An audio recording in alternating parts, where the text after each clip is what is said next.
Hello मेरे प्यारे बच्चों, मेरा नाम है सोमेश और आप सभी का स्वागत करता हूं आपके अपने बनाए गए उत्तर प्रदेश के सबसे बेहतरीन, सबसे विश्वसनीय platform UP board Hindi medium Vidyakul में। साल भर आपने कुछ भी नहीं पढ़ा है और अब एग्जाम से लग रहा है डर। आप सोच रहे हो कि इंग्लिश के इंपॉर्टेंट टॉपिक्स कौन कौन से हैं जिनको अगर हम लोग पढ़ लें तो अंग्रेजी में अच्छे नंबर पा जाएं। तो बेटा मैं आपको बताने जा रहा हूं इंग्लिश के सबसे इंपॉर्टेंट टॉपिक्स। मैं आपको बताऊंगा कि ग्रामर सेक्शन में आपको क्या पढ़ना है, कितना पढ़ना है। प्रो सेक्शन में आपको क्या पढ़ना है, कितना पढ़ना है और क्या ज्यादा इंपॉर्टेंट है। फिर सप्लीमेंट्री का बताऊंगा और इसी प्रकार से बेटा पोएट्री सेक्शन का भी बताऊंगा। अनसीन पैसेज को कैसे सॉल्व करें, आर्टिकल राइटिंग सही फॉर्मेट का क्या यूज है, लेटर राइटिंग कितना इंपॉर्टेंट है और सेंट्रल आइडिया क्या रोल प्ले करता है, इनमें से सबसे ज्यादा इंपॉर्टेंट क्या है, सब कुछ मैं आपको बताने वाला हूं। तो बेटा सबसे पहले हम बात करेंगे ग्रामर सेक्शन की।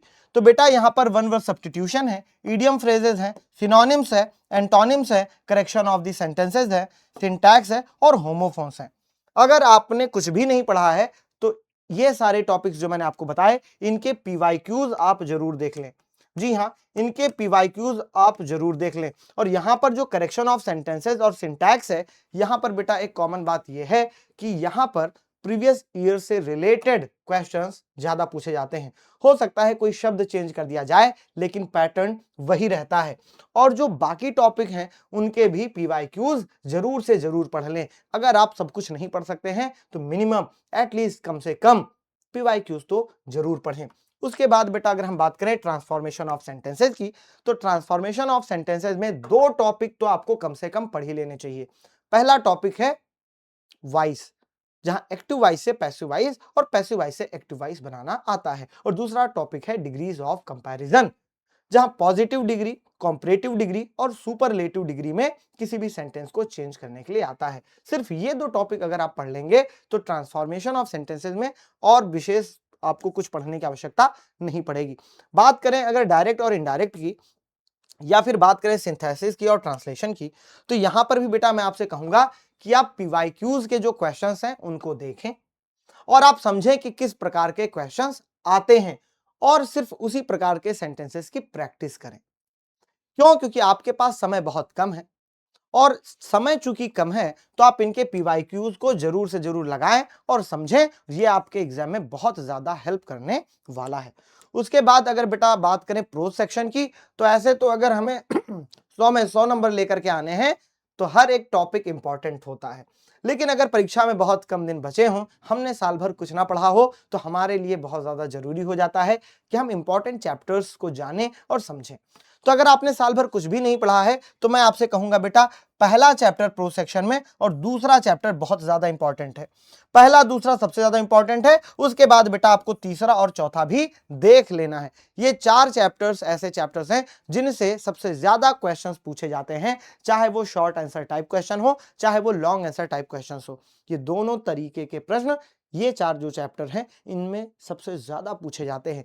बाकी के जो चार हैं इनसे बहुत ज्यादा नहीं पूछे जाते, तो इनके आप पीवाईक्यूज भी केवल अगर देख लेंगे तो उससे भी काम चल जाएगा। इनके केवल पीवाईक्यूज देख लीजिए और इनका प्रयास करिए कि जितने भी क्वेश्चन आंसर्स आपके पास हो आप उनको एक बारी पढ़ जरूर लें। उसके बाद बेटा अगर हम बात करें पोएट्री सेक्शन की, तो बेटा पोएट्री सेक्शन में टोटल 5 पोएम है। और पोएट्री सेक्शन की सबसे मजेदार बात यह है कि आपका एक क्वेश्चन ना हमेशा आपको पता होता है कौन सा क्वेश्चन है, वह है सेंट्रल आइडिया का। तो 5 पोएम है और आपके एग्जाम में 3 पोएम आपको दी जाती है और 3 में से किसी एक पोएम का सेंट्रल आइडिया आपको लिखना होता है। तो बेटा इसकी कोई ट्रिक नहीं है, सिंपल सी ट्रिक यही है कि इनमें आप क्या करोगे, 3 में से कोई भी मतलब 5 में से कोई भी 3 पोएम का सेंट्रल आइडिया आप तैयार कर लोगे। उसके बाद बेटा कम से कम जो सबसे ज्यादा बार पूछा जाता है, भैया माई मदर एट 66 सबसे ज्यादा इंपॉर्टेंट है और अ थिंग ऑफ ब्यूटी, तो इनके सारे क्वेश्चंस देख लो, सारे क्वेश्चंस देख लो। या मैं आपसे ये भी कहना चाहूंगा कि आपके पास अभी इतना वक्त है कि आप ये सारे सब कुछ आप पढ़ सकते हो, इनके क्वेश्चंस को भी कर सकते हो, तो इनको आप जरूर कर लेना क्योंकि बार बार क्वेश्चंस रिपीट होते हैं। यहां पर भी पीवाईक्यूज का महत्व बहुत ज्यादा बढ़ जाता है। क्यों? क्योंकि क्वेश्चंस रिपीट होते हैं। और सेंट्रल आइडिया की अगर बात करें बेटा तो कोई भी 3 पोएम की सेंट्रल आइडिया आप तैयार कर लेना। उसके बाद बेटा अगर हम बात करें सप्लीमेंट्री की, तो यहां पर बेटा सबसे इंपॉर्टेंट चैप्टर है पहला, फिर बेटा दूसरा और फिर बेटा चौथा। पहला, दूसरा, चौथा चैप्टर सबसे ज्यादा इंपॉर्टेंट है। The third level, the tiger king, the enemy. उसके बाद बेटा अगर बात करें कि आपको और क्या पढ़ना चाहिए, तो भैया on the face of it से भी क्वेश्चंस बन सकते हैं, बहुत कम क्वेश्चंस हैं। लेकिन journey to the end of the earth और मेमोरीज ऑफ चाइल्डहुड से भी क्वेश्चंस बन सकते हैं। इनके सिर्फ और सिर्फ आप PYQs देख लेंगे और ये जो 3 चैप्टर हैं इनके आप सारे क्वेश्चन देख लेंगे ताकि आपको कोई दिक्कत ना हो। उसके बाद बेटा आता है अनसीन पैसेज। तो अनसीन पैसेज आप में से बहुत सारे बच्चे नजरअंदाज कर देते हैं, लेकिन बेटा ये एग्जाम में 15 मार्क्स का आता है और ये 15 नंबर आपके लिए बहुत ज्यादा आसान हो सकते हैं अगर आप कुछ चीजों का ध्यान रखें। किन चीजों का ध्यान रखना है, तो बेटा सबसे पहले आपको ध्यान रखना है कि अनसीन पैसेज को आपको सबसे पहले पूरा नहीं पढ़ना है, बल्कि आपको क्वेश्चन से शुरुआत करनी है। सबसे पहले आप पहला प्रश्न देखेंगे और जब आप पहला प्रश्न देखेंगे उसके बाद आप वापस से अनसीन पैसेज में उसका उत्तर ढूंढने का प्रयास करेंगे। ठीक इसी प्रकार से हम दूसरे प्रश्न को करेंगे, उसी प्रकार से तीसरे प्रश्न को करेंगे, फिर चौथे को करेंगे। यहां 4 प्रश्न 3-3 नंबर के आते हैं, तो इस प्रकार से बेटा 12 नंबर आपके पक्के हो जाएंगे। बचे 3 प्रश्न जो कि 1-1 नंबर के आते हैं, वो बेटा वोकैबुलरी बेस्ड क्वेश्चन रहते हैं, जहां पर आपसे सिनोनिम्स, एंटोनिम्स या किसी भी शब्द का अर्थ पूछ लिया जाता है। तो वो आपकी अंडरस्टैंडिंग पर बेस्ड होते हैं। आप शब्दों को कैसे समझते हो, कितना बेहतर समझते हो, तो जो व्यक्ति पूरे साल अच्छे से पढ़ा है उन 3 प्रश्नों को वही हल कर सकता है। लेकिन जिस व्यक्ति ने पूरे साल पढ़ाई नहीं करी वो भी 4 प्रश्नों को तो कर ही सकता है, यानी 12 नंबर उसके भी कहीं नहीं जाएंगे। तो भैया अगर कुछ भी नहीं पढ़ा है तो 12 नंबर तो कहीं भी नहीं गए।